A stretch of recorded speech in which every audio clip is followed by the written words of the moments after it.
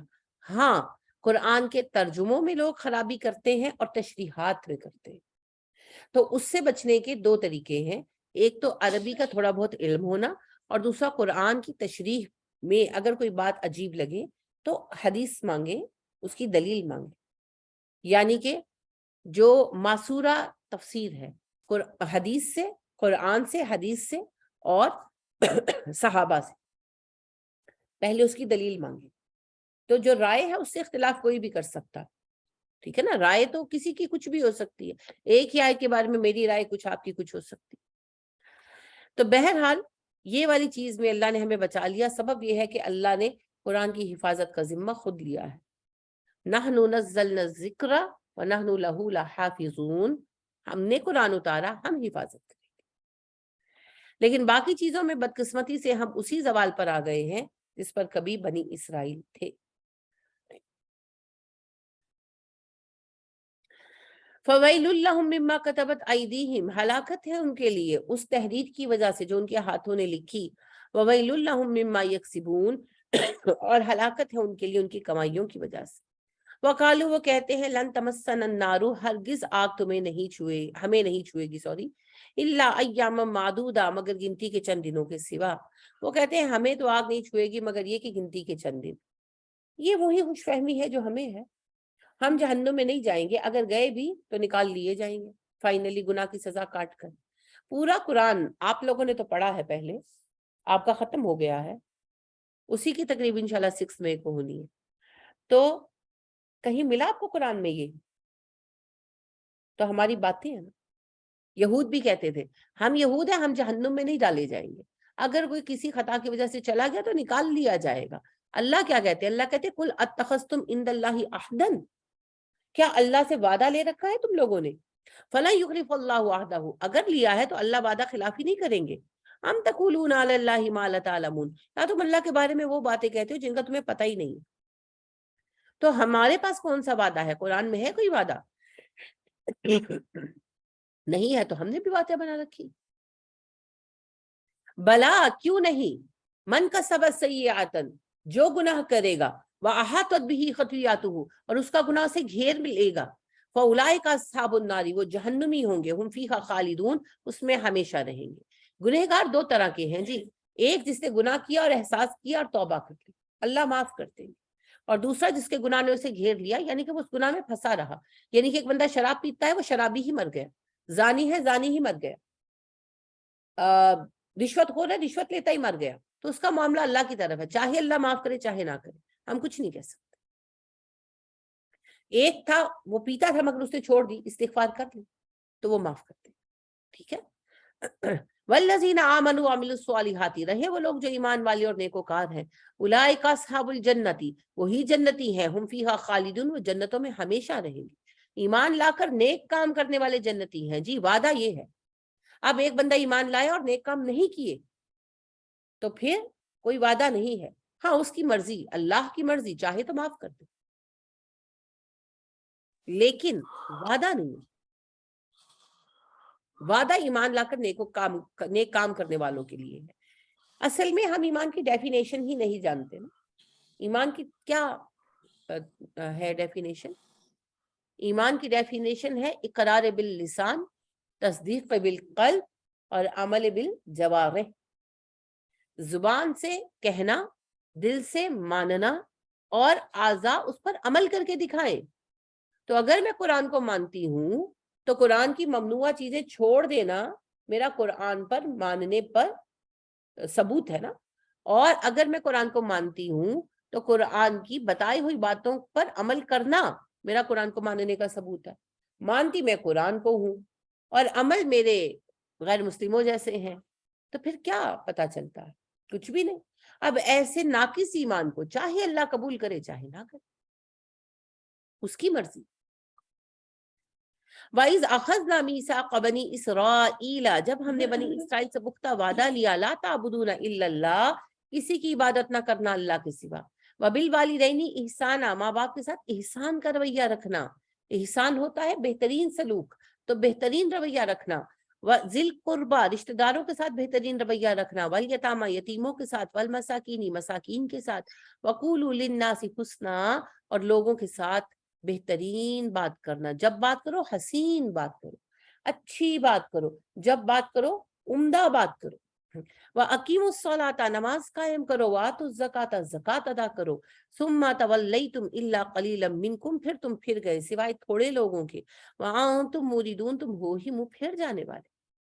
وَإِذْ أَخَذْنَا مِيثَاقَكُمْ، جب ہم نے تم سے پختہ وعدہ لیا، لا تسفکون دماءکم، تم خود نہیں بہاؤ گے، ولا تخرجون انفسکم من دیارکم، اور نہیں نکالو گے اپنے لوگوں کو ان کے گھروں سے، ثم اقررتم، تم نے اقرار کیا، وانتم تشہدون، اور تم گواہ ہو اس بات پر، ثم انتم ہؤلاء تقتلون انفسکم، آج تمہارا حال یہ ہے کہ ایک دوسرے کو قتل کرتے ہو، خانہ جنگیاں ہوتی ہیں، وتخرجون فریقا منکم من دیارہم، اور اپنے ہی لوگوں کو ان کے علاقے سے نکال دیتے ہو، ان کے گھروں سے نکال دیتے ہو، بے دخل کر دیتے ہو۔ تظاہرون علیہم بالاثم والعدوان، اور ایک دوسرے پر غالب آنے کے لیے گناہ اور زیادتی سے کام لیتے ہو۔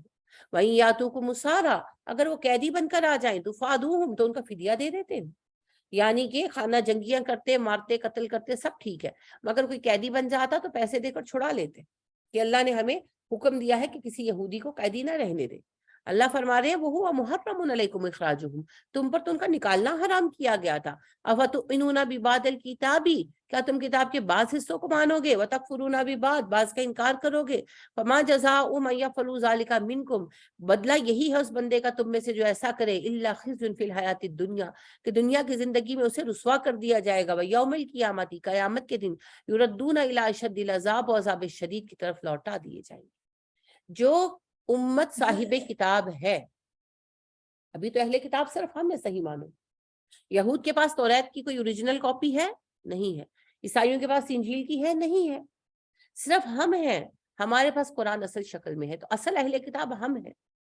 تو اللہ ایک اصول دے رہے ہیں کہ جو امت کتاب کے ہوتے ہوئے کتاب کے بعض احکامات کو مانے، بعض کو نہ مانے، اسے ہم دنیا میں رسوا کر دیں گے اور آخرت میں عذاب شدید ہو۔ تو ہماری یہ جو رسوائی ابھی ہو رہی ہے نا، یہ قرآن کو ترک کرنے سے ہو رہی ہے۔ ہم قرآن کی اپنی مرضی کے احکام مانتے ہیں اور باقی چھوڑ دیتے ہیں، یہ اس کی رسوائی۔ وَمَا اللَّهُ بِغَافِلٍ عَمَّا تَعْمَلُونَ، اللہ تمہارے اعمال سے بے خبر نہیں ہے۔ اولئک الذین اشتروا الحیاۃ الدنیا بالآخرۃ، یہ وہ لوگ ہیں جنہوں نے دنیا کی زندگی آخرت کے بدلے میں خرید لی، یعنی انہوں نے آخرت بیچ کر دنیا کو خریدا۔ فلا یخفف عنہم العذاب، ان کا عذاب ہلکا نہ ہوگا، ولا هم ینصرون، اور نہ ہی وہ مدد دیے جائیں گے۔ وَلَقَدْ آتَيْنَا مُوسَى الْكِتَابَ، بے شک ہم نے موسیٰ کو کتاب عطا کی، وَقَفَّيْنَا مِن بَعْدِهِ بِالرُّسُلِ، اور اس کے بعد ہم نے مسلسل لگاتار رسول بھیجے ایک کے بعد ایک۔ وَآتَيْنَا عِیسَىٰ ابْنَ مَرْیَمَ الْبَیِّنَاتِ، اور ہم نے عیسیٰ بن مریم کو روشن نشانیاں عطا کی۔ وَأَیَّدْنَاهُ بِرُوحِ الْقُدُسِ، اور ہم نے مدد دی اسے روح قدس کے ذریعے، جبرائیل کے ذریعے۔ اللہ یہ کہہ رہے ہیں کہ ہم نے کتنے نبی بھیجے تم پر، موسیٰ علیہ السلام سے شروع ہو اور عیسیٰ علیہ السلام تک آؤ، کتنے نبی بھیجے۔ یہ خود کہتے ہیں، یہود توریت کے مطابق دعویٰ کرتے ہیں کہ ہم پر 4000 نبی آئے۔ کوائٹ پاسبل، ان پر بہت نبی آئے ہیں، ان کا زمانہ ہی 3000 سال۔ حضرت موسیٰ علیہ السلام سے عیسیٰ علیہ السلام تک کا زمانہ 1500 سال بنتا ہے، اس عرصے میں 4000 نبی آئے ہوں تو کوئی حیرت کی بات نہیں۔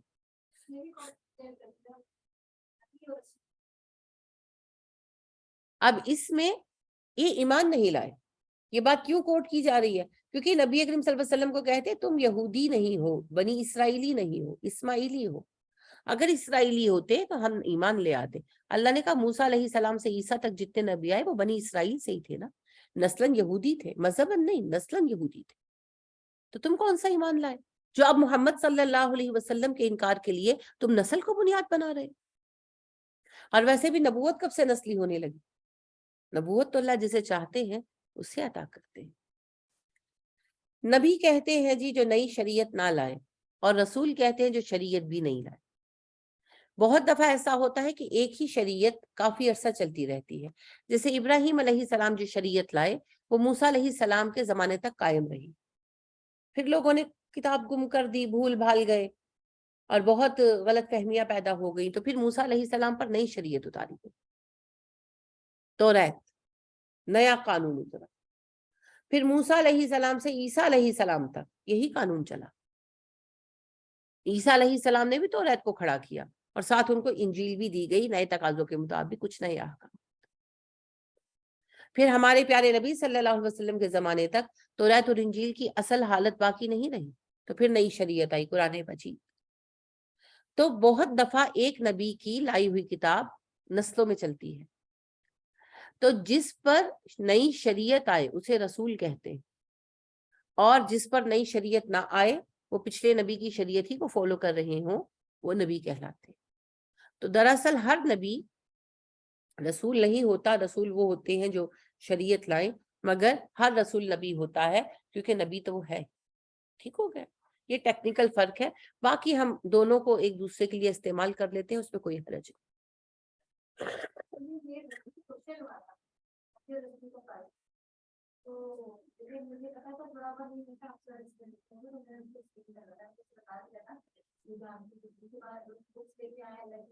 شریعت لائے نہیں، بک تو حضرت داؤد علیہ السلام کو بھی زبور ملی مگر شریعت چینج نہیں ہوئی، عیسیٰ علیہ السلام کو انجیل ملی لیکن شریعت چینج نہیں ہوئی۔ تو کتاب ملنا اور بات ہے، شریعت نہیں آنا اور بات ہے۔ وہی دین موسوی قائم کیا گیا تھا، شریعت موسوی ہی قائم ہوئی تھی، قرآن نئی شریعت، نیا لا ہے۔ تو جو نئی شریعت لائے گا، شرع کہتے ہیں لا کو، تو کتاب ملنا اور بات ہے، زبور میں بھی کوئی لا نہیں ہے، زبور تو صرف کچھ حمدیہ دعاؤں کا مجموعہ تھا بس، تو لہٰذا زبور بھی شریعت نہیں ہے جو داؤد علیہ السلام پر آئی تھی۔ تو شریعت نہیں لائے، ناٹ اونلی بک، جس نبی کو نئی شریعت ملے وہ رسول ہوتے، اور اللہ کے جس پیغام رساں کو شریعت نہیں نہ ملے، وہ پچھلے نبی ہی کی شریعت کو قائم کرے، وہ نبی کہلاتے۔ ٹھیک ہے، اس کا مطلب ہے ٹوٹل 3 شریعتیں آئی ہیں۔ نہیں، شریعتیں ایگزیکٹلی کتنی آئی ہم نہیں جانتے، کیونکہ اس کے بارے میں ہمارے پاس کوئی اتھینٹک جو ہے بات نہیں۔ یہود یہ کہتے ہیں کہ 313 رسول آئے، لیکن وہی بات ہے کہ یہ بھی ان کی رائے ہی ہے، کوئی توریت کی اتھینٹک بات تو ہے نہیں۔ آدم علیہ السلام جب آئے تھے تو ایک سادہ سی شریعت لے کر آئے تھے، دنیا بہت محدود تھی، پھر وہی شریعت نافذ رہی یہاں تک کہ دنیا کچھ بہتر بڑی، پھر اور بڑی تو اور چینج ہوا۔ جس پہلے رسول کو ہم جانتے ہیں، یعنی آدم علیہ السلام کے بعد نام سے جانتے ہیں، وہ نوح علیہ السلام، مگر آدم علیہ السلام اور نوح علیہ السلام بلا مبالغہ جو ہے لاکھوں سال کا فاصلہ ہے، ہزاروں کا نہیں، کیونکہ حدیث ہمیں بتاتی ہے، نبی کریم صلی اللہ علیہ وسلم فرماتے ہیں کہ آدم جب زمین پر اتارے گئے ہیں تو وہ 60 ہاتھ لمبے تھے اور 20 ہاتھ چوڑے تھے۔ اب 7 ہاتھ جو ہوتے ہیں نا، ید عربی کا پیمانہ ہے، یہ فٹ سے بڑا ہوتا ہے، تو 60 ہاتھ کا مطلب 90 فٹ بنتا ہے، تو 90 فٹ آپ دیکھیں یہ 10 فٹ ہے، تو 90 فٹ آپ دیکھیں کہاں بات جاتی ہے۔ تو یہ تو میرے حساب سے، یہ میری رائے ہے کہ میرے حساب سے یہ وہ دور تھا جب زمین پر ڈائنوسورز آباد تھے، تو اتنا بڑا انسان تب سروائیو کرتا تھا۔ تو آپ صلی اللہ علیہ وسلم فرماتے ہیں پھر وقت کے ساتھ ساتھ انسانوں کے قد کم ہوئے اور تمہارے لیول پر آ گئے، اب یہ اس سے کم نہیں ہوں گے، یہ بھی فرمایا۔ اور آپ نے فرمایا قیامت کے دن انسان اسی قد و قامت پر اٹھائے جائیں گے جس پر آدم پیدا کیے گئے تھے، پوری دنیا کے انسان، سارے انسان۔ تو نوح علیہ السلام کے تو ہمیں آثار نہیں ملتے، لیکن نوح علیہ السلام کے فوراً بعد قوم عاد ہے، یعنی کہ نوح علیہ السلام کی قوم جب تباہ ہوئی تو جو لوگ آباد ہوئے ان کی پہلی جو قوم نامور ہوئی وہ عاد ہے۔ عاد کے کھنڈرات ہمیں ملتے ہیں، سمود کے اس کے بعد ہے وہ بھی ملتے ہیں، تو وہ بالکل نارمل ہے، ہمارے گھروں جیسے گھر ہے۔ تو یعنی اس وقت تک انسان نارمل ہو چکا تھا، قد و قامت میں مضبوط تھے وہ لوگ ہم سے، کیونکہ زندگی ٹف تھی، لیکن قد و قامت ہمارے جیسی تھی۔ تو اس کا مطلب ہے کہ آدم علیہ السلام اور نوح علیہ السلام کے درمیان بہت فاصلہ ہے. نوح علیہ السلام نون ہسٹری کے وہ پیغمبر ہیں جن کے حالات ہمیں کسی حد تک پتا, اس سے پیچھے کے حالات ہم جانتے نہیں.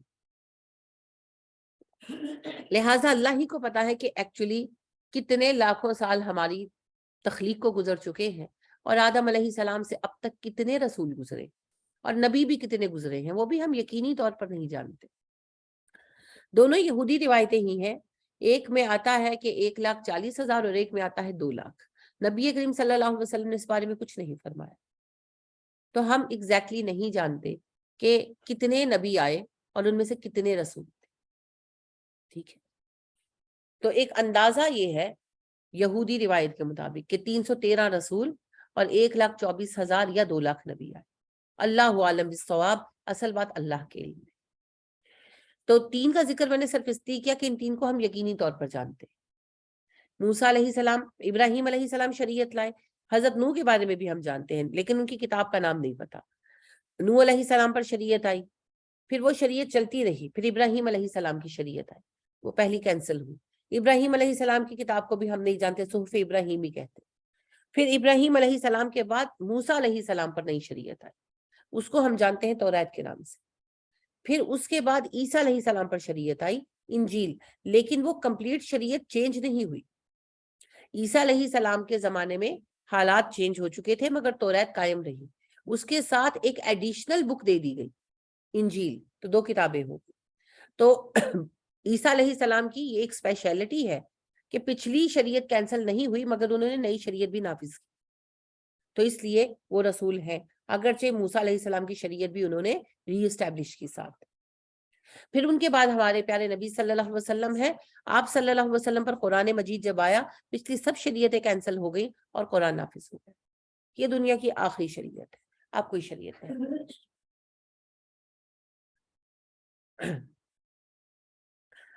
اللہ فرماتے ہیں فَكُلَّمَا جَاءَكُمْ رَسُولٌ بِمَا لَا تَهْوَىٰ أَنفُسُكُمُ اسْتَكْبَرْتُمْ.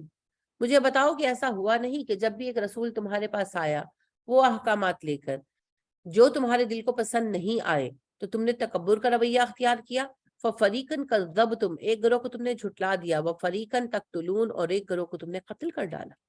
یعنی اللہ کہتے ہیں کہ تم کہتے ہو یہودی ہوتے اگر آپ تو ہم ایمان لاتے, تو جو یہودی نبی تھے ان کا کیا کیا تم نے؟ قتل کیا, انکار کیا, ان پر کون سا ایمان لائے. وَقَالُوا قُلُوبُنَا غُلْفٌ, اس کے بعد کہتے ہیں کہ ہمارے دل محفوظ ہیں. بَل لَعَنَهُمُ اللَّهُ بِكُفْرِهِمْ, نہیں, ان پر دین کی بات اس لیے اثر نہیں کرتی کہ اللہ نے ان پر لعنت کر دی ان کے کفر کی وجہ سے. فَقَلِيلًا مَا يُؤْمِنُونَ, تو بہت کم ہے کہ یہ ایمان لائے. وَلَمَّا جَاءَهُمْ كِتَابٌ مِّنْ عِندِ اللَّهِ, جب بھی آئی ان کے پاس اللہ کی طرف سے کتاب, مُصَدِّقٌ لِّمَا مَعَهُمْ, تصدیق کرتی ہے ان کے پاس موجود کتاب کی. وَكَانُوا مِن قَبْلُ يَسْتَفْتِحُونَ عَلَى الَّذِينَ كَفَرُوا, اور اس سے پہلے وہ فتح کی دعائیں مانگتے تھے کافروں پر. فَلَمَّا جَاءَهُم مَّا عَرَفُوا كَفَرُوا بِهِ, پھر جب ان کے پاس وہ جانی پہچانی کتاب آ گئی تو انہوں نے اس کا انکار کر دیا. فَلَعْنَةُ اللَّهِ عَلَى الْكَافِرِينَ, تو ایسے کافروں پر اللہ کی لعنت ہے. یعنی کہ اللہ کہتے ہیں جب آخری نبی نہیں آئے تھے یہ دعائیں مانگتے تھے کہ اللہ آخری نبی بھیج کر ہمیں نصرت دے, کافروں پر غالب کر دے, اور جب وہ نبی آ گئے اور کتاب آ گئی تو انکار کر دیا, حالانکہ یہ پہچان چکے ہیں, تو ان پر اللہ کی لعنت ہے. اللہم انی اعوذ بک من ذالک, آمین. بھی سمجھ ترو بھی انفسہم, بدترین سودا ہے جس کے بدلے انہوں نے اپنی جانیں بیچ ڈالی. ان یکفروا, اور سودا یہ ہے کہ کفر کریں گے یہ, بما انزل اللہ بغین, اللہ کی اتاری ہوئی کتاب کا ضد کے ساتھ. ان ینزل اللہ من فضلہ, کیونکہ اللہ اتارتا ہے اپنے فضل کے ساتھ, علی من یشاء من عبادہ, اپنے بندوں میں سے جس پر چاہتا ہے. اللہ کہتے ہیں غصہ ہے اس بات کا کہ میں نے کسی اور کو کیوں چنا, تو میں جس پر چاہوں اسی پر وہی اتارتا ہوں. فباؤ بغضب علی غضب, یہ دوہرے غضب کا شکار ہے, یعنی یہ غضب غصہ ہے اپنی ریجیکشن کا اور دوسرا غصہ ہے عربوں کی سلیکشن کا.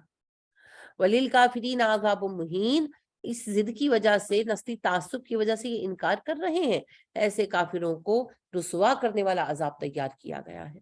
وَإِذَا قِيلَ لَهُمْ آمِنُوا, جب ان سے کہا جاتا ہے ایمان لے آؤ, بما انزل اللہ, اللہ کے اتارے کلام پر, قالوا, وہ کہتے ہیں, نؤمنوا بما انزل علینا, ہم ایمان اس پر لاتے ہیں جو ہم پر اتری کتاب، وَيَكْفُرُونَ بِمَا وَرَاءَهُ، اس کے علاوہ کتابوں کا انکار کرتے ہیں ہم، وَهُوَ الْحَقُّ، حالانکہ وہ کتاب سچی ہے، مصدقاً تصدیق کرتی ہے وہ، لِمَا مَعَهُمْ، ان کے پاس موجود کتابوں کی، قُلْ فَلِمَ تَقْتُلُونَ أَنْبِيَاءَ اللَّهِ مِنْ قَبْلُ، ان سے کہیے اگر تم ان کنتم مؤمنین، اگر تم مومن ہو تو پہلے انبیاء کا قتل کیوں کرتے رہے ہو؟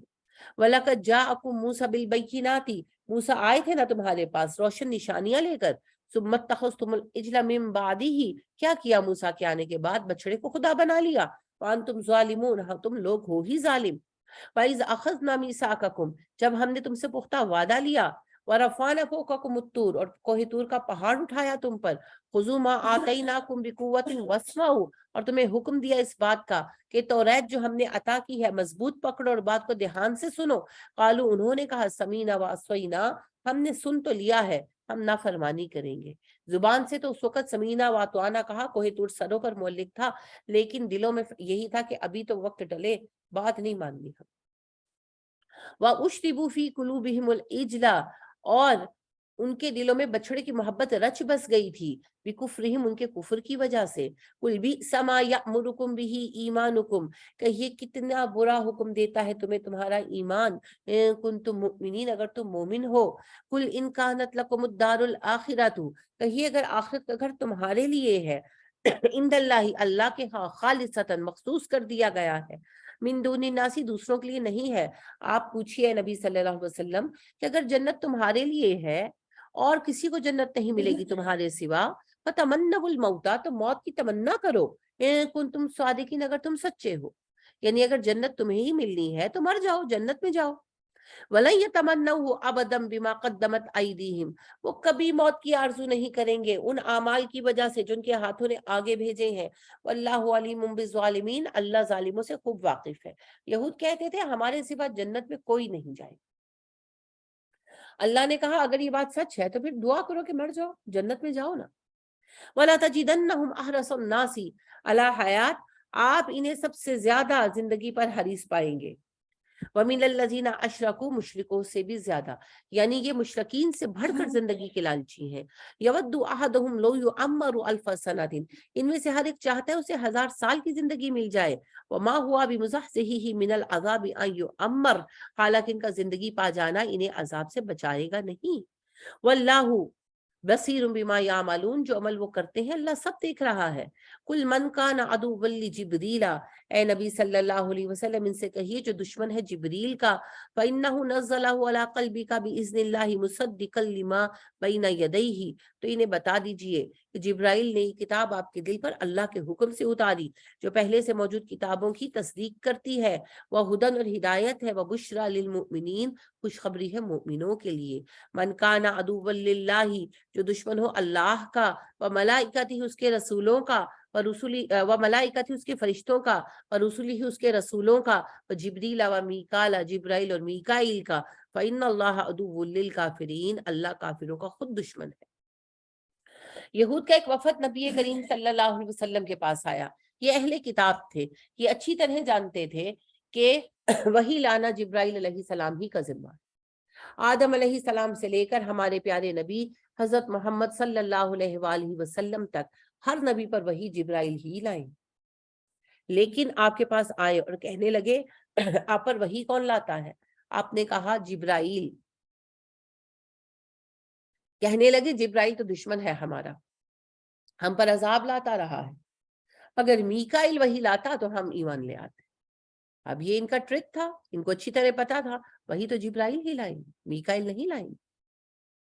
لیکن یہ بات کہی انہوں نے، اس پر اللہ نے کہا کہ یہ کہتے ہیں ہم جبرائیل ان کا دشمن ہے، یہ جبرائیل کے دشمن ہے، تو جس کا دشمن، جو جبرائیل کا دشمن ہے وہ میکائیل کا بھی دشمن ہے، وہ سارے فرشتوں کا دشمن ہے، وہ رسولوں کا بھی دشمن ہے، وہ اللہ کا بھی دشمن ہے۔ اگر آپ کے گھر پر ایک کانسٹیبل آتا ہے اور آپ اس کو مارتے ہیں تو کیا کرائم آپ کے خلاف درج ہوگا؟ وائلنس اگینسٹ دا اسٹیٹ، کیونکہ آپ نے سرکاری عہدے دار کو مارا نا، اسٹیٹ آپ کے خلاف کیس کرے گی اور اسٹیٹ کے خلاف وائلنس کا کرے گی۔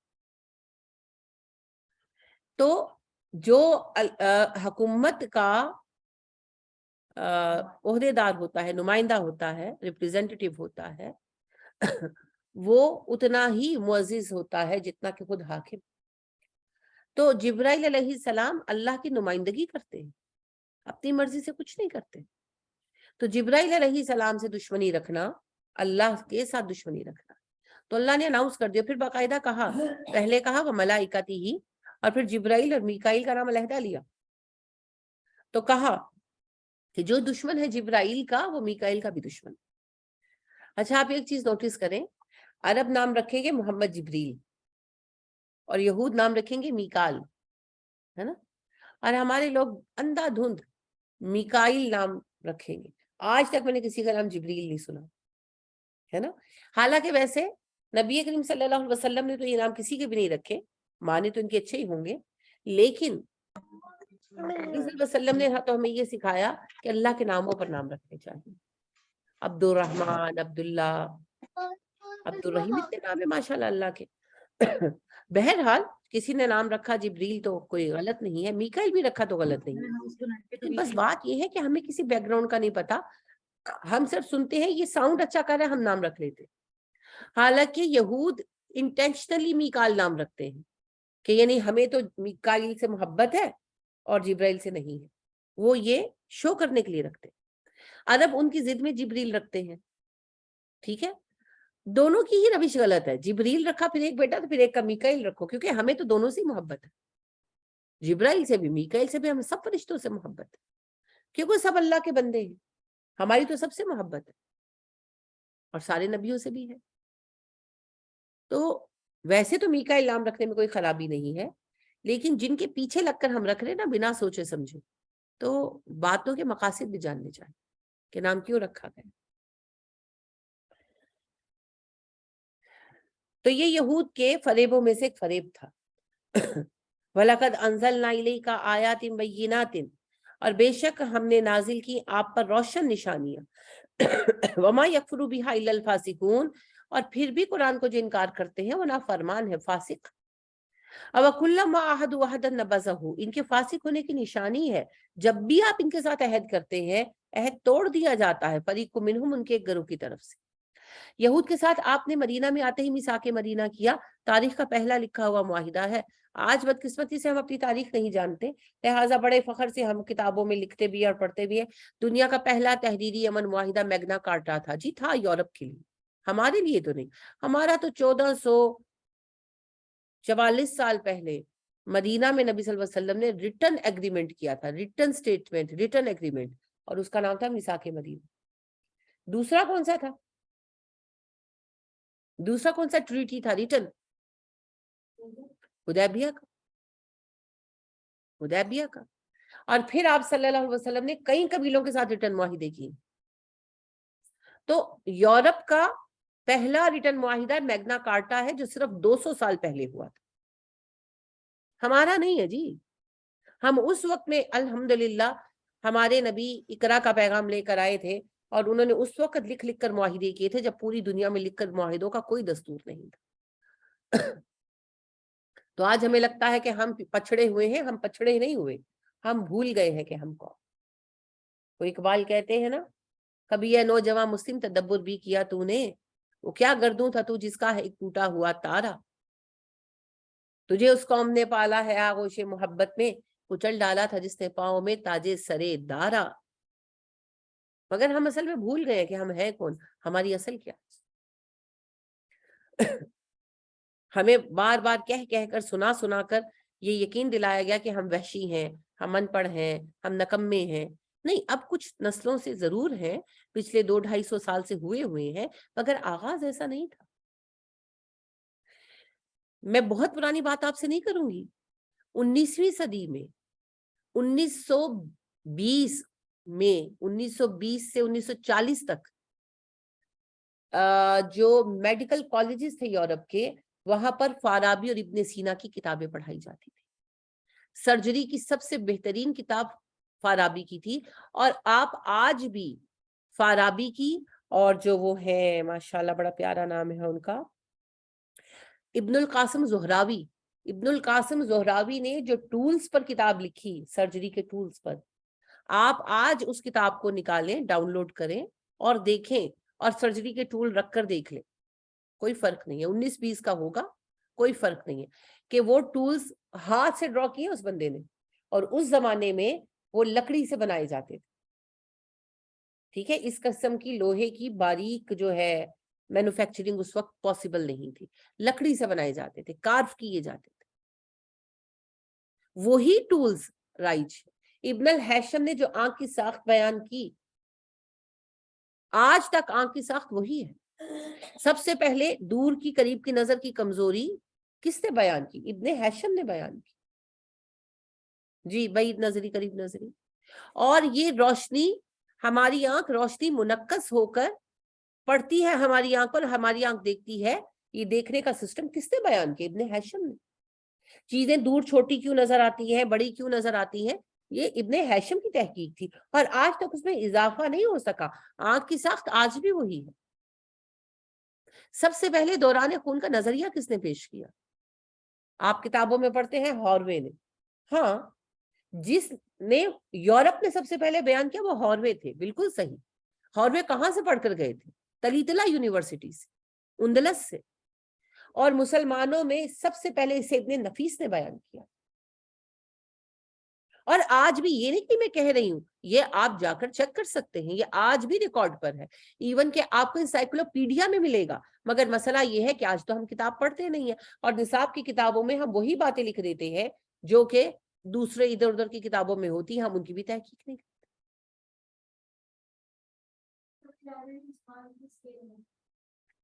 ایک لائبریری نہیں تھی جی، بہت لائبریریاں تھیں. ایون جس وقت بغداد پر ہلاکو خان نے حملہ کیا ہے، بغداد کے ایک شہر میں 70 لائبریریاں تھیں. آج آپ کا لاہور جو 1.5 کروڑ آبادی کا شہر ہے، اس 1.5 کروڑ شہر کی آبادی میں کتنی لائبریریاں؟ ایک پنجاب پبلک ہے، ایک جناح لائبریری ہے، ایک وہ جو کالج ہے دیال سنگھ کالج، اس کی لائبریری ہے. اور کون سی ہے جی؟ ایک آدھ کوئی اور ہوگی. اور یہ ویسے تو پبلک لائبریریز ہیں، مگر آپ کہیں بھی نہیں جا سکتے. پنجاب پبلک میں بھی وہ بک اب ایشو نہیں کرتے. جناح لائبریری تو انہوں نے ویسے ریسرچ والوں کے لیے مخصوص کر دی ہے کہ اگر آپ ریسرچ کر رہے ہیں، باقاعدہ ایڈمیشن لیا ہوا ہے، آپ پی ایچ ڈی کر رہے ہیں، تو آپ تب کتاب لے سکتے ہیں. پہلے پی ایچ ڈی میں ایڈمیشن تو پھر جا کے کتاب لے کر آؤ. دیال سنگھ لائبریری بھی پبلک ہے، مگر وہ بھی آنے بہانے، یعنی وہ جلدی آپ کو نہ تو وہ دیتے ہیں کارڈ بنا کر اور نہ آپ کو کتاب دیتے. تو پراپر 1-2 پرائیویٹ میں نے لائبریریز دیکھی ہیں، بچوں نے اپنے شوق سے بنائی ہیں.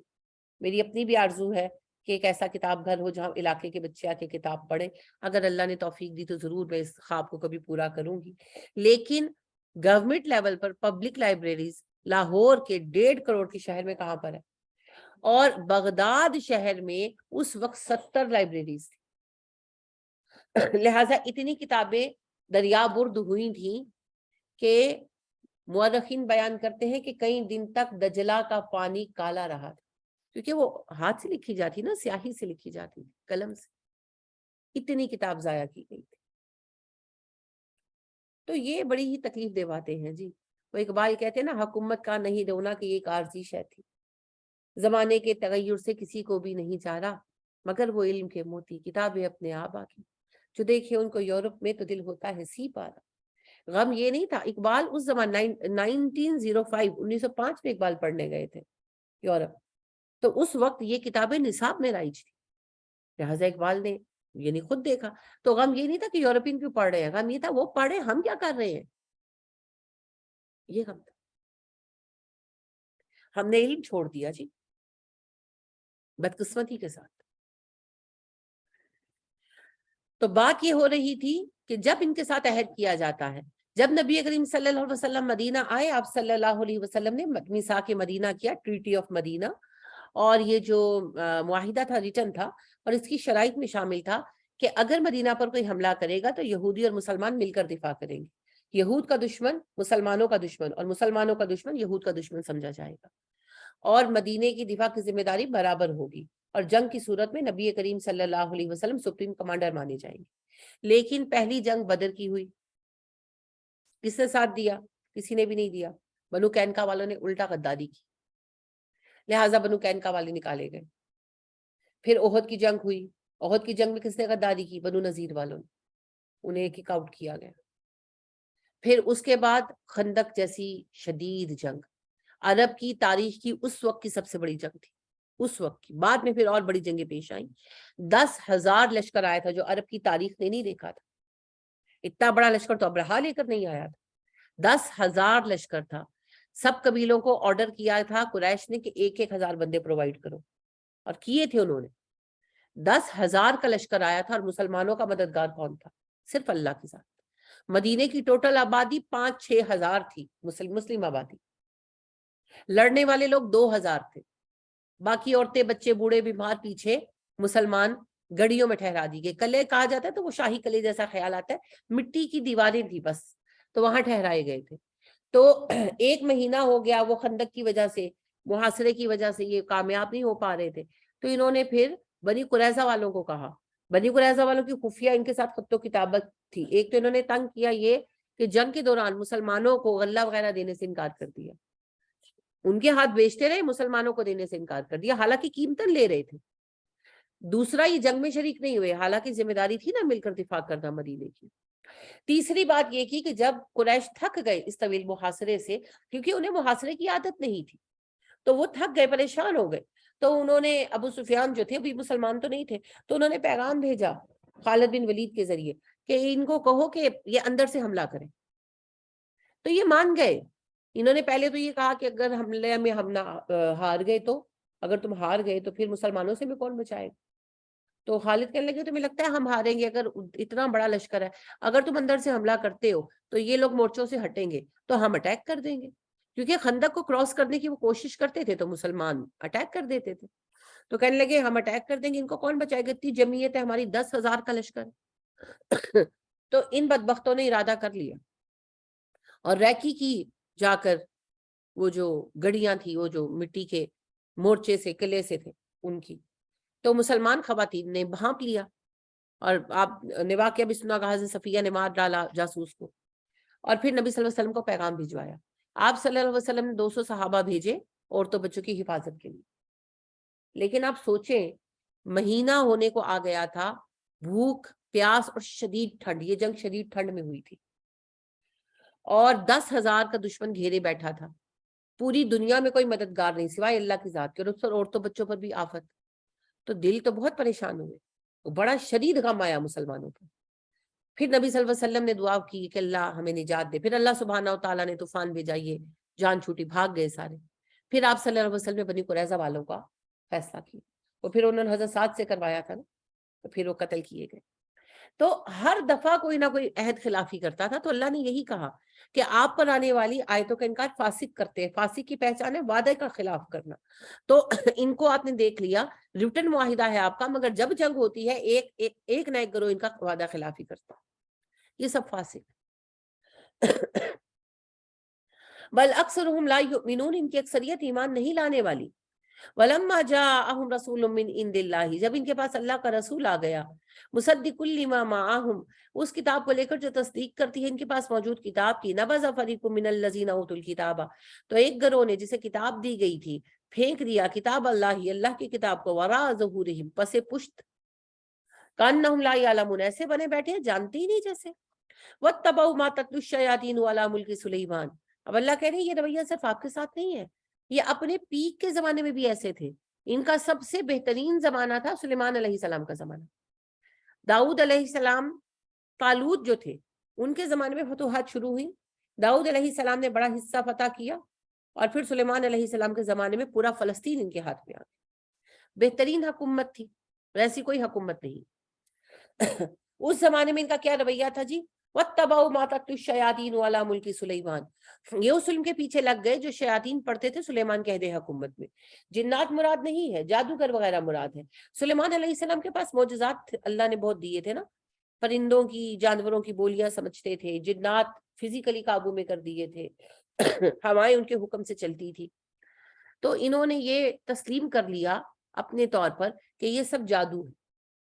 آج بھی جتنے جادو یہ کرتے ہیں سلیمان علیہ السلام کے نام سے ہوتے ہیں نا، دانہ سلیمانی کالم، انگشتری سلیمانی، زنبیل سلیمانی، سلیمانی ٹوپی، سلیمانی کمبل، ہر جادو کی چیز سلیمان علیہ السلام کے نام، سلیمانی قالین، سو رائٹ یو آر. اور آپ دیکھیں کہ جادوئی گیموں کے نام بھی سلیمان علیہ السلام پر ہوتے ہیں. دا ٹوم آف سولومن، دا رنگ آف سولومن، جتنی ایسی چیزیں جادوگر بنا کے رکھ دیا ہے. ظلم کی انتہا یہ ہے کہ اگر آپ توریت دیکھیں تو کتاب الانبیاء میں سلیمان علیہ السلام کا نہیں ہے نام، کتاب السلاطین میں ہے. داؤد علیہ السلام کا نام کتاب الانبیاء میں ہے. تو ان کے نبی نہیں، جادوگر مانتے تھے سلیمان علیہ السلام، اتنے ظالم تھے. تو یہ اپنے طور پر ٹو میں لگ گئے کہ ہم بھی ایسے وظیفے کر سکیں جن کے ذریعے جن پکڑ سکیں اور چیزوں کو اپنے قابو میں لا سکیں. اللہ فرماتے ہیں وما کفر سلیمان، سلیمان نے کفر نہیں کیا، جادو نہیں کیا، سلیمان جادوگر نہیں تھے. ولکن الشیاطین کفروا، البتہ شیاطین جو تھے وہ کافر تھے. کون؟ جادوگر. یعلمون الناس السحر، وہ لوگوں کو جادو کی تعلیم دیتے تھے. وما انزل علی الملکین ببابل ہاروت و ماروت، یہ جادوگروں سے بھی علم سیکھتے اور ان دو فرشتوں سے بھی جنہیں ہم نے بابل میں اتارا. یہ ہاروت اور ماروت تھے. بابل حضرت سلیمان علیہ السلام کے زمانے کا کیپٹل تھا. کیپٹل میں اس قدر جہالت تھی، پھر عذاب آیا ان پر. ہاروت اور ماروت دو فرشتے تھے. ان کے متعلق توریت کا ایک لمبا قصہ ہے دل نشین سا، مگر وہ بالکل درست نہیں ہے. ہاروت اور ماروت کو ان کی آزمائش کے لیے اتارا گیا تھا انسانی شکل میں. کسی کو علم نہیں تھا یہ فرشتے ہیں. یہ انسانی شکل میں جادوگر بن کر آ کر ان کے مابین بیٹھے، لوگوں کو سمجھاتے، تبلیغ کرتے، مگر وہ نام مانتے اور ان سے ضد کر کے جادو سیکھتے. جب یہ فیل ہو گئے تو پھر اللہ نے ان پر عذاب بھیجا. بابل کا شہر تباہ ہوا. وما يعلمان من احد، یہ دونوں کسی کو جادو نہیں سکھاتے تھے. حتی یقولا، جب تک وہ دونوں سمجھا نہ دیتے، انما نحن فتنۃ، ہم تمہاری آزمائش ہے، فلا تکفر، جادو کفر نہ کرو. یعنی کہ وہ سکھاتے سمجھاتے کہ جادو کرنا کفر ہے، تم اس میں نہ پڑو. فیتعلمون منہما ما یفرقون به بین المرء وزوجہ، مگر یہ لوگ دونوں سے ضد کر کے وہ علم سیکھتے جس کے ذریعے میاں بیوی میں جدائی ڈال دیتے. تسخیر خوب، تسخیر خوب، محبت قابو میں کرنے کا جادو، جو آپ کے بھی بابوں کا سب سے بڑا ہوتا ہے نا، محبوب آپ کے قدموں میں. شوہر کے دل پر قابض ہو جاؤ، ساس کی زبان بند کرو، شوہر کو الو بنا لو. واقعی ایک وہ اشتہار میں نے دیکھا، اس پہ لکھا تھا شوہر کو الو بنا لو تو الو سے شادی کر لو، شوہر بیچارے کا کیا قصور ہے. انا للہ و انا الیہ راجعون. تو یہ جو محبوب آپ کے قدموں میں، یہ کب ہوتا ہے؟ جہاں شادی نہیں ہو سکتی، کوئی سوشل پرابلم ہے، تبھی یہ ہوگا نا. تو ہوتا یہ کہ شادی شدہ مردوں پر عورتیں عاشق ہو جاتی، شادی شدہ عورتوں پر مرد عاشق ہو جاتے، جیسے آج کل آپ کے ڈراموں میں چل رہا ہے نا. دیور بھابھی پر عاشق ہو گیا ہے، بھابھی دیور پر عاشق ہو گئی ہے. انا للہ و انا الیہ راجعون. جو بہنوئی ہے وہ سالی کے پیچھے لگا ہوا ہے، یا سالی بہنوئی کے پیچھے. انا للہ و انا الیہ راجعون. کیا چل رہا ہے؟ رشتوں کی کوئی حرمت، کوئی تقاضا نہیں رہ گیا. تو یہ جو ہے حرمتیں توڑ کر شادی شدہ عورتوں کے پیچھے لگ جانا، یا شادی شدہ عورتوں کا شادی شدہ مردوں کے پیچھے لگ جانا، اسی میں پھر جادو ٹونوں کی ضرورت پیش آتی ہے نا. تدارک اس کا کیسے سکتا ہے میرے خیال میں ناقص رائے میں کہ یہ ہمارا کیونکہ اسلامک سسٹم نہیں ہے، ہمارا معاشرتی سسٹم جو ہے وہ اسلامک نہیں ہے، اس وجہ سے یہ سب کچھ ہو رہا ہے. بہت صحیح فرمایا آپ نے، آپ کی رائے بالکل ناقص نہیں ہے، بالکل صحیح ہے. سب سے پہلی بات تو یہ ہے کہ عورتوں مردوں کا اتنا فری میل جل ہونا ہی نہیں چاہیے، محرم اور نہ محرم کی تمیز ہونی چاہیے. نبی کریم صلی اللہ علیہ وسلم نے کہا نا کہ نہ محرموں سے دور رہو. تو خواتین نے سوال کیا، خاتون نے پوچھا اللہ کے نبی صلی اللہ علیہ وسلم ہمارے جیٹھ اور دیور وغیرہ، تو آپ نے کہا ان سے ایسے بھاگو جیسے موت سے بھاگتے. تو کیوں کہا؟ اسی لیے کہا نہ محرم رشتے ہیں نا، خرابی پیدا ہو سکتی ہے، اور سالی بہنوئی بھی نہ محرم ہے. تو پھر کیوں انا للہ و انا الیہ راجعون؟ وہ ہم نے ہندوؤں کو دیکھ دیکھ کر لیا نا، بھابھی کے ساتھ مذاق کا رشتہ ہوتا ہے، سالی آدھی گھر والی. اتنا ہی بےہودہ بات ہے یہ، انا للہ و انا الیہ راجعون نہیں ہے. دوسرا مسئلہ یہ ہے، یہ ایک مسئلہ ہے، اور اس مسئلے کے باوجود بہت عرصے تک خرابیاں نہیں تھی، اب یہ بڑھ گئی ہیں. سبب ہے میڈیا. سوشل میڈیا کا نفع بھی بہت ہوا ہے، لیکن سوشل میڈیا کا نقصان بھی بہت ہوا ہے. ہر طرح کی بےہودگی عام ہے، ہر طرح کی. آپ دیکھیں میں نے ہائٹ لکھا، ہائٹ مجھ سے کسی نے کہا کہ کعبہ کی ایگزیکٹ ہائٹ کیا ہے، میں نے کہا مجھے پتا نہیں، میں بتا دوں گی. تو حال ہی میں نے ہائٹ لکھا تو کیا کھلا؟ Height of Aamir Khan, height of Shah Rukh Khan, height of فلانا، ہائٹ آف فلانا، یعنی ایکٹروں کی ایک لسٹ کھل گئی، خالی میں نے ہائٹ لکھا تھا. تو یہ تو حالات چل رہے ہیں، ہر وقت بےہودگی عام ہے.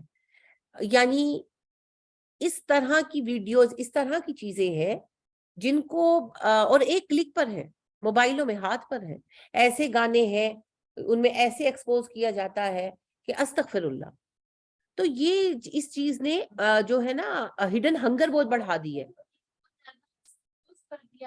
جی جی، عورت کیا مرد کو بھی کر دیا، اور مردوں تک کو کر دیا. ان کے پہلے مرد جسم نہیں دکھاتے تھے، اب تو مرد دکھاتے ہیں، اور وہ پینٹیں بھی انہوں نے عورتوں کی طرح یہاں پر کر لی ہیں کہ وہ پوری ان کی باڈی نظر آئے. انا للہ و انا الیہ راجعون. جب اس لیول تک گند عام ہو چکا ہوگا تو ظاہری بات ہے پھر لوگوں کے اندر نا ہوس پیدا ہو جاتی ہے. تو وہ پھر ہوس میں وہ پھر تاڑتے ہیں، تاکتے ہیں، کیونکہ وہ مریض ہیں ہوس کے. اس وجہ سے پھر ان لوگوں میں یہ چیزیں بڑھنی شروع ہو جاتی ہے. تو ہمارے معاشرے میں دونوں ہی ایلیمنٹ آ رہے ہیں. ایک اریانی بڑھ گئی ہے، فری انٹریکشن بہت ہو گیا ہے، اور دوسرا فحاشی پھیل رہی ہے میڈیا کے ذریعے. تو اریاں بچیاں، نیم اریاں بچے، ہر وقت انٹریکشن ہو رہا ہے، اور پھر ذہنوں میں ایسی چیزیں ہیں تو پھر خرابی تو ہوگی. ابھی تو قرآن کی وجہ سے بہت بچے ہوئے ہیں. انا للہ و انا الیہ راجعون، یہ بڑا سبب ہے. تو ان لوگوں میں بھی اس وقت میں جب سلیمان علیہ السلام جیسے پیغمبر ان میں موجود تھے، یہ حال تھا کہ ایک دوسرے پر عشق و عاشقی ہو رہی تھی، اور سب سے زیادہ ان کو یہی فکر تھا کہ جس کو میں پسند کرتا ہوں وہ میرے پیچھے آ جائے. انا للہ و انا الیہ راجعون. اخلاقی گراوٹ کی انتہا ہے. وہ ایک شعر ہے مجید امجد جیلی صاحب کا، وہ کہتے ہیں محبت اس قدر بھی بے ارادی ہو نہیں سکتی کہ ہو جائے اسی سے جس سے شادی ہو نہیں سکتی.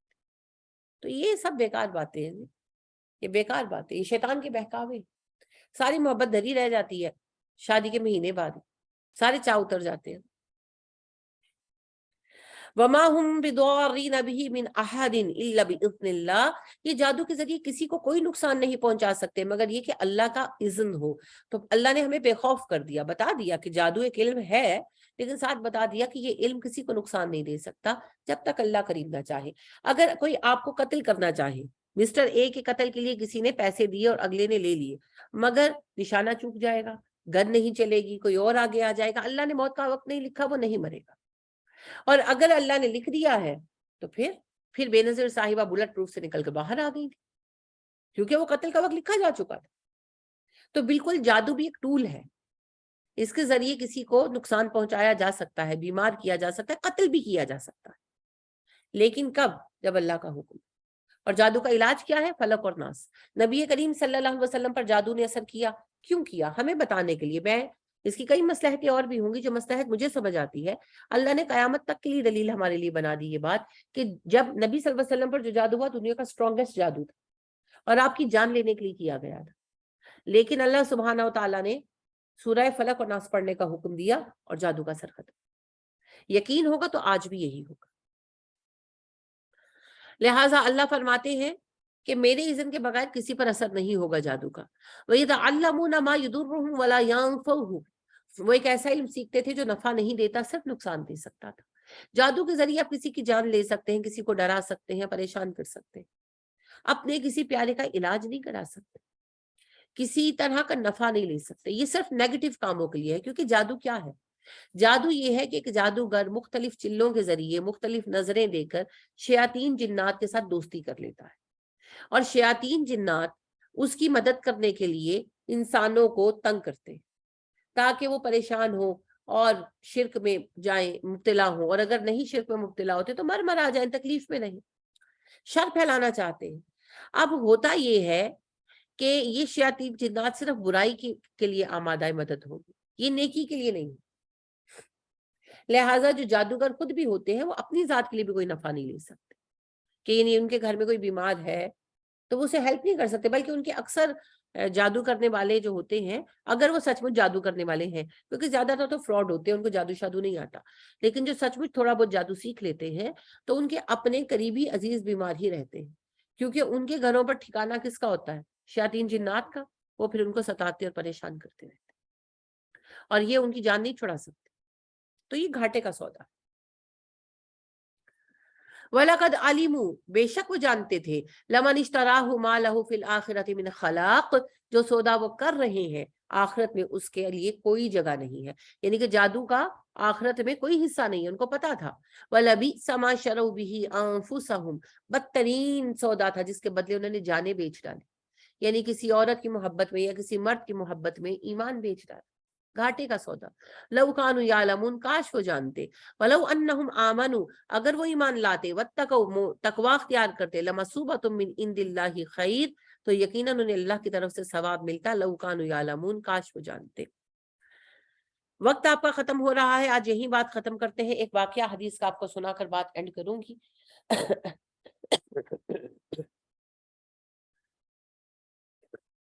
نبی کریم صلی اللہ علیہ وسلم کی وفات کے بعد اما عائشہ صدیقہ رضی اللہ تعالیٰ عنہ کے پاس ایک خاتون آئی۔ یہ جو واقعہ ہے یہ حدیث میں آتا ہے اور اس حدیث کو صحیح مانتے ہیں علماء، اتھینٹک حدیث ہے، لیکن ایک ہی ہے، اسے ایسی خبر کو کہتے ہیں خبر احاد، دا اونلی ون نیوز۔ بہرحال ایک خاتون آئی، کہیں دور سے سفر کر کے آئی تھی عراق سے، اور آ کے انہوں نے کہا میں نبی صلی اللہ علیہ وسلم سے ملنا چاہتی ہوں۔ تو ان کو بتایا گیا کہ نبی صلی اللہ علیہ وسلم تو وفات پا گئے۔ تو وہ بہت رونے لگی اور یعنی کہ بابا اللہ کرنے لگی۔ تو سب نے کہا کہ بھئی اتنا آپ کیوں کر رہی ہیں؟ تو وہ کہنے لگی میں ایک بہت بڑے مسئلے کا شکار ہوں اور مجھے اس میں نبی صلی اللہ علیہ وسلم سے گائیڈنس چاہیے تھی، آپ مجھے کون بتائے گا؟ تو صحابہ نے ان کو عائشہ کے پاس بھیجا، کچھ سینئر صحابہ بھی آئے کہ آپ بتائیں، ہم آپ کو ہیلپ کرنے کی کوشش کرتے ہیں۔ تو ایک نادر واقعہ ہے، انوکھا، ڈیفرنٹ، جو انہوں نے بتایا۔ انہوں نے کہا کہ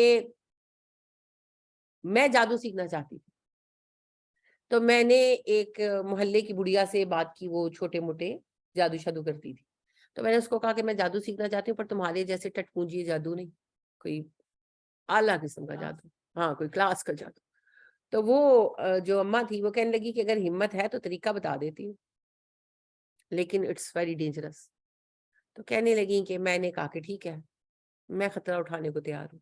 تو اس عورت نے کہا کہ بابل کے جو کھنڈرات ہیں وہاں پر ایک فلاں کنواں ہے، وہاں تم جاؤ اور جو ہے نا وہاں جا کر کپڑا سفید جو ہے اندر پھینکو اور وہاں جا کر کہو کہ مجھے جادو سیکھنا ہے، اور پھر دیکھو کیا ہوتا ہے۔ اینی بس وہ گئی اور انہوں نے اس کے کہنے پر عمل کیا۔ تو جو کنواں اندھیرا اور تاریک تھا اس میں وہ کہتی ہیں ہلکی سی لائٹ ہوئی، تو اس میں نے دو لوگوں کو دیکھا جو کنویں میں الٹے ہینگ ہوئے لٹکے ہوئے، اور انہوں نے کہا بی بی تم کیا چاہتی ہو؟ تو میں نے کہا میں جادو سیکھنا چاہتی ہوں۔ انہوں نے مجھے روکا اور کہا کہ اس سے تمہیں کیا ملے گا، لیکن تم نقصان اٹھاؤ گے۔ میں نے کہا نہیں، میں ہر قیمت دینے پر تیار ہوں۔ انہوں نے کہا اچھا کنویں میں پیشاب کر دو۔ کہتی ہے میں نے کر دیا۔ تو انہوں نے کہا بس جاؤ تمہارا کام ہو گیا۔ کہتی ہے میں نے کہا لیکن جادو سیکھنا۔ انہوں نے کہا بس تمہارا کام، ہم نے کہا نا تمہارا۔ اچھا، کہتی ہے جب میں نے پیشاب کیا تو میرے اندر سے ایک سفید کبوتر اڑ گیا جسے میں نے دیکھا۔ تو کہتی ہے میں واپس آئی تو گھر آ کر میں نے گندم کا ایک دانہ لیا اور اسے کہا کہ بویا جا، تو وہ آٹومیٹیکلی زمین میں بویا گیا، اور میں نے کہا اگ، اور وہ اگ گیا، اور میں نے کہا بڑا ہو، اور وہ بڑا ہو گیا۔ تو کہتی ہے پھر میں گھبرا گئی۔ تو جب میں نے اس بڑھیا سے جا کر بات کی تو میں نے کہا وہ سفید کبوتر کیا تھا جوڑا؟ تو اس نے کہا وہ تیرا ایمان تھا۔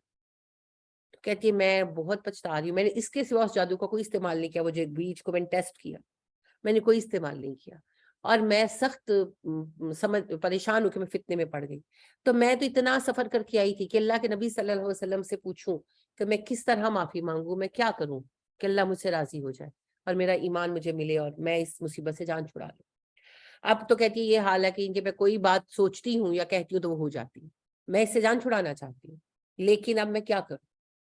تو اس سوال پر صحابہ بھی خاموش ہو گئے کیونکہ بہت عجیب سچویشن تھی۔ پھر آخر آپس میں مشورہ وغیرہ کر کے سب نے کہا کہ آپ یہاں رہیں، اب مکہ چلی جائیں، کعبہ میں حرم میں رہیں، اللہ سے استغفار کریں، تو امید ہے اللہ آپ کو معاف کر دیں گے، کیونکہ ہم آپ کو اس کے بارے میں اس کے زیادہ کچھ نہیں بتا سکتے۔ اب اس حدیث کو میں نے کیوں سنا ہے؟ کیونکہ یہ اتھینٹک ہے۔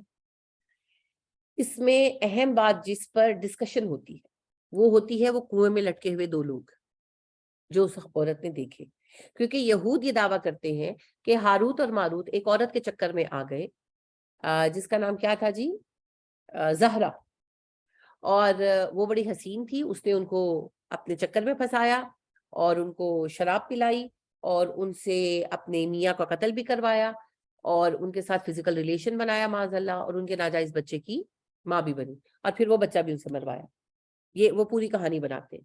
اور پھر ان کو شراب کے نشے میں پوچھا کہ تم کون سا اسم اعظم پڑھ کر آسمان پر چلے جاتے ہو، اور وہ انہوں نے بتا دیا، اور اس کو پڑھ کر وہ آسمان پر چلی گئی. اللہ نے اسے مسخ کر دیا اور وہ ستارے کی شکل میں ہے. اب پہلی بات یہ ہے کہ یہ کہانی غلط ہے، کیونکہ جو فرشتے ہیں وہ انسانی شکل میں آتے ضرور ہیں مگر ان کا سسٹم نہیں بدلتا. دوسری بات یہ ہے کہ ستارے سیارے اللہ نے جو پیدا کیے وہی ہیں، کوئی مسخ مسخ ہو کر ستارے سیارے نہیں بنے. یہ سسٹم بہت بڑا ہیوج اللہ نے سیٹ بنایا ہوا ہے. اچھا، اس کے بعد وہ آگے یہ کہتے ہیں کہ ہاروت اور ماروت نے اللہ سے معافی مانگی تو اللہ نے کہا کہ نہیں، سزا تو ملے گی، ہاں یہ اختیار ہے تمہیں، چاہے دنیا میں لے لو چاہے آخرت میں. تو انہوں نے کہا ہمیں دنیا میں دے دیں، تو اللہ نے انہیں بابل کے کنویں میں اوندا لٹکا دیا، تو وہ قیامت تک لٹکے رہیں. اب بات یہ ہے کہ جب بھی فرشتے زمین پر بھیجے جاتے ہیں کسی قوم کے ٹیسٹ کے لیے، وہ اپنا کام پورا کر کے چلے جاتے ہیں، وہ ایسی غلطیوں میں نہیں پڑتے اور نہ ہی اس طرح ہوتا ہے. پھر ان خاتون نے جن کو لٹکا ہوا دیکھا وہ کون تھے، کیونکہ حدیث صحیح ہے. تو میں یہ سمجھتی ہوں، یہ میری رائے ہے، علماء میں سے اور علماء کی رائے بھی ہے. حضرت سلیمان علیہ السلام کو جنوں پر طاقت حاصل تھی. سلیمان علیہ السلام سے شرارتی جنوں کو قید کرتے تھے. اللہ نے خود بیان کیا، سورہ سبا میں آپ پڑھیں گے کہ جو ان میں سے سرکشی اختیار کرتے انہیں ہم آگ کی زنجیروں میں قید کر دیتے. تو ایسے ہی کوئی سرکش جنات جو ہیں وہ سلیمان علیہ السلام نے قید کیے اور وہ وہاں پر آزمائش بنا کر چھوڑ دیے، جن سے ان خاتون کا بھی واسطہ. کیونکہ اگر کوئی ایسا فتنہ ہوتا ہاروت ماروت کا تو نبی اکرم صلی اللہ علیہ وسلم ہمیں آگاہ کرتے تھے. تو یہ جو ہے ہاروت ماروت جو ہے ان کے حوالے سے ہی کہانی، اس کی کوئی حقیقت نہیں. اور دوسری بات یہ پتہ چلتی ہے اس حدیث سے کہ بالکل اللہ کا فرمان ہے، سچ ہے، لیکن اس حدیث سے ثابت ہو جاتا ہے، مزید اسٹرینتھ ہو جاتی ہے بات کے لیے کہ جادو سیکھنا ایمان قربان کرنا. ان خاتون نے بڑے لیول کا سیکھا تو ان کو نظر آ گیا، جو چھوٹے چھوٹے جادو کرتے ہیں ان کو سمجھ نہیں آتی، ایمان ان کا بھی رخصت ہو جاتا. تو یا ایمان ہوگا یا جادو ہوگا، تو کبھی جادو کی راہ پر نہیں چلنا چاہیے. جی جو قرآن جید آج کل تو قرآن جید پہ کھولیں تو وہ نقش ہوتے ہیں اور ایک دفعہ پڑھیں اور یہ کریں اور وہ کیا وہ کال نکالے، یہ کیا سب جادو کی شکلیں، جبت ہے سب. اور بدقسمتی سے ہم نے یہود کی دیکھا دیکھی یہ سب کچھ شروع کیا. نبی کریم صلی اللہ علیہ وسلم نے ہمیں فال لینے سے منع کیا اور کہا جس نے فال لی اس نے شرک کیا. تو آپ صلی اللہ علیہ وسلم کبھی نہ فال لیتے تھے نہ بد فال لیتے تھے. ہاں کسی کا، حضرت انس کہتے ہیں آپ صرف اچھا شگن لیتے تھے. صحابہ نے کہا اچھا شگن کیا ہوتا ہے؟ انہوں نے کہا اچھا نام، اگر جگہ کا نام اچھا ہوتا آپ خوش ہوتے، اگر بندے کا نام جو ملنے آیا اچھا ہوتا تو آپ خوش ہوتے. بس اس کی مثال میں یوں دیتی ہوں کہ آپ کو جلدی آپ گھر سے نکلے، گھر کے آگے ہی آپ کو ٹیکسی مل گئی تو اچھا شگن، اللہ نے کام میں آسانی کر دی. تو آپ کی طبیعت خراب ہے، آپ سے کھانا نہیں بن رہا، ہمسائے سے گرما گرم کھانے کا ٹرے آ گیا، اچھا شگن، اللہ نے آسانی کر دی. بس باقی اسلام میں فال لینا حرام ہے. یہ سب یہود کے طریقے ہیں. علم العداد، علم جفر جس کو کہتے ہیں، یہ یہود کے طریقے ہیں. نبی اکرم صلی اللہ علیہ وسلم فرماتے ہیں علم جفر ایک نبی کو دیا گیا تھا مگر پھر اٹھا لیا گیا. تو آج صرف اس کے نام پر دھوکہ اور فریب باقی ہے. فال لینا حرام ہے، قرآن سے کوئی فال نہیں لی جاتی، کسی چیز سے فال نہیں لی جاتی. پھر اس کے بعد یہ جو نقش وغیرہ ہے یہ تو ویسے ہی نبی اکرم صلی اللہ علیہ وسلم نے فرمایا جس نے تعویذ لٹکایا اس نے شرک کیا. تو یہ آپ دیکھیے کیسے بنتے ہیں یہ نقش، بنتے کیسے ہیں؟ یہ بنتے ہیں جناب نمبروں پر. نمبر کیسے نکلتے ہیں؟ انہوں نے حروف تہجی کو نمبر دے رکھے ہیں، الف کا 1 قیمت ہے، بے کی 2 قیمت ہے، جیم کی 3 قیمت ہے. یعنی کہ یہ کس نے بنائی ہیں قیمتیں، کہاں سے آئی ہیں؟ بس بے وقوفوں کی طرح.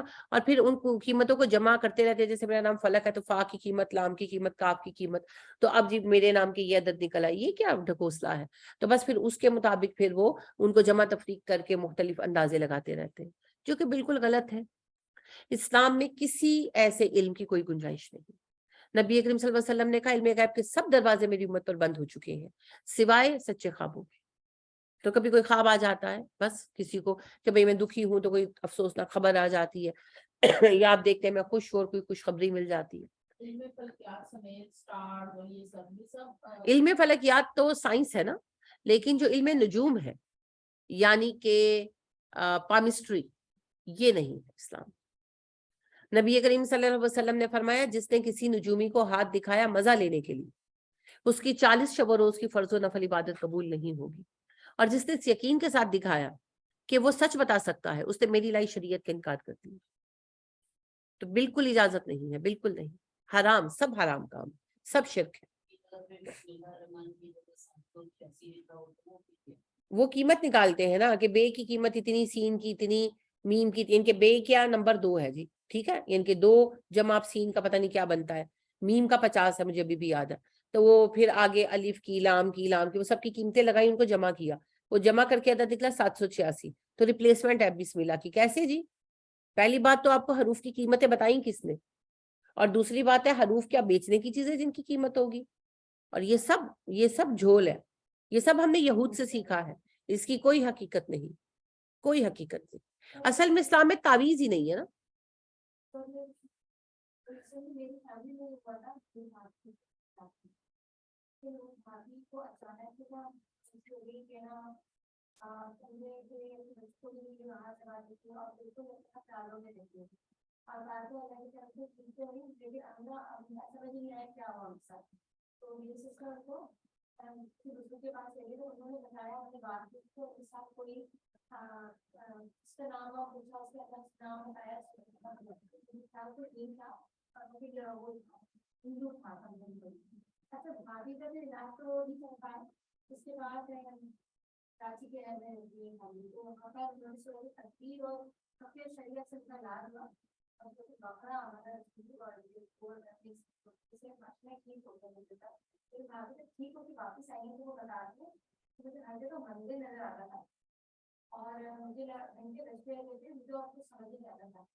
اس چیز کا تعلق تعویذوں کے ساتھ کیا ہے؟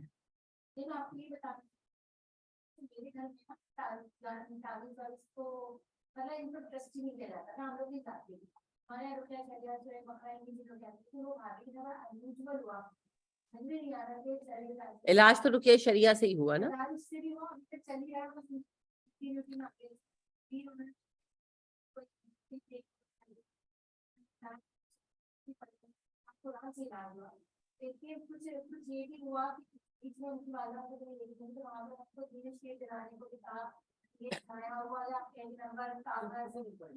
یہ جو نمبر، یہ جو دیے بھی بناتے ہیں نا، یہ بھی ہندوؤں سے ہے، یہ یاد رکھیے گا۔ ہندو بھی مختلف عدد اور مختلف ان کے جو ریچولز ہوتے ہیں نا، ان کے لیے مختلف شکلوں کے دیے بناتے ہیں، اور یہ جو آپ کے دیے جلانے والے بابے ہوتے ہیں نا، یہ بھی پھر بتاتے ہیں کہ اس شکل کا دیا اس مقصد کے لیے بناؤ۔ تو یہ ہمارا کوئی طریقہ نہیں۔ جن زدگی ہو سکتی ہے جی، جن ایک مخلوق ہے، جیسے وائرس آپ کو لگ جاتا ہے، وائرس ایک مخلوق ہے، جن ایک مخلوق ہے۔ یہ بعض اوقات افراد کو تنگ کرنے لگتے ہیں، بعض اوقات کسی سبب سے اور بعض اوقات بلا سبب، یعنی بعض اوقات کسی نے کچھ کیا، ان کو تکلیف ہوئی تو انہوں نے پکڑ لیا، بعض اوقات کوئی اچھا لگا تو اس کو تنگ کرنے لگے، اور بعض اوقات بلا وجہ، جیسے ہم میں سے بعض لوگ ہوتے ہیں نا کہ ایویں لوگوں کو تنگ کرتے ہیں، جنوں میں بھی ہوتے ہیں۔ تو یہ جو جنات ہوتے ہیں، یعنی کہ جنات کی 2 قسمیں ہیں، ایک تو شیاطین ہے، وہ تو الگ ہو گئے، دوسرے عام جنات ہیں، وہ مسلمان بھی ہو سکتے ہیں، کافر بھی ہو سکتے ہیں، وہ شیاطین میں شامل بہرحال نہیں۔ تو وہ جو ہے عام جنات ہے، وہ بعض اوقات لوگوں کو ستانے لگتے ہیں کسی سبب سے یا بلا سبب بھی، جیسے میں نے کہا۔ اب اس کا علاج ہوگا قرآن کے ذریعے، اور نجات مل جائے گی۔ کہیں نہ کہیں ہم سے کمی ہوتی ہے، پاکی میں کمی ہوتی ہے، یا کچھ ویسے بعض اوقات اللہ کی آزمائش بھی ہوتی ہے جس کی وجہ سے جنات ہم پر قابو پا لیتے ہیں۔ حل کیا ہے؟ قرآن سے علاج، ٹھیک ہے؟ تو خود علاج کریں سب سے اچھا ہے، ورنہ کسی نے ایک بندے سے کرائیں۔ 100% پاسبل ہے جی، اللہ کے فضل سے میں نے خود 1 سے زائد لوگوں کا علاج کیا ہے جو ٹھیک ہو چکے ہیں، اور اس میں میرا کوئی کمال نہیں ہے۔ میں یہ بلیو رکھتی ہوں کہ سورہ فاتحہ اور قرآن، اوور آل قرآن، ہر چیز کا علاج ہے۔ جب نبی صلی اللہ علیہ وسلم نے بتا دیا ہے تو علاج ہے، اور ماشاءاللہ بالکل ٹھیک ہے۔ وہ 2 خواتین تو مستقل رابطے میں میری ہیں کیونکہ نیبرز ہیں، اور وہ بالکل ٹھیک ہے۔ تو بات یہ ہے کہ جادو اور جن زدگی دونوں کا علاج ہو سکتا ہے، لیکن علاج قرآن سے ہو، نہ چراغ جلا کر ہوگا اور نہ تعویذ پہن کر ہوگا۔ صبر اور استقامت کے ساتھ انشاءاللہ. اور کوئی بات؟ سبحانک اللہم و بحمدک ونشہد ان لا الہ الا انت ونستغفرک ونتوب الیک. السلام علیکم ورحمۃ اللہ وبرکاتہ. وعلیکم السلام.